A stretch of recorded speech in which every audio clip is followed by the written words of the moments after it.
This mountain of trash is not simply a garbage dump. It's now home to a growing number of displaced Yemenis in the Houthi-controlled city of Hodeidah. Despite health risks, it provides a place to sleep, food, and even a source of income for 11-year-old Ayub, its newest resident. We came here to eat and drink from the garbage. I collect bread and plastic, and I go back to sell it for money to buy food.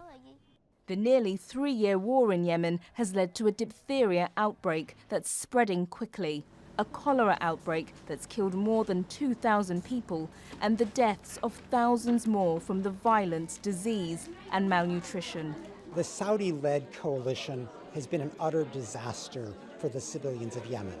Add on top of that the blockade, which, while temporarily eased, is still quite severe. So it's urgent, really, to address the world's largest humanitarian crisis in Yemen, and the only way to do that is to squeeze the Saudis. And it's that international squeeze that's led the Saudi-led coalition to ease the blockade that was imposed on ports and airports in November. Now UN aid agencies are calling for the port of Hodeidah to remain open after Friday, the date set by the coalition to allow the continued delivery of life-saving goods and fuel.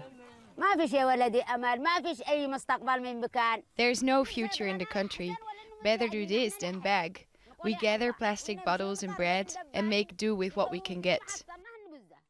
The UN says 4 mobile cranes arrived in Hodeidah, and for now the port is open. But the fate of millions of Yemenis facing famine rests with the coalition. Brandice, Al Jazeera.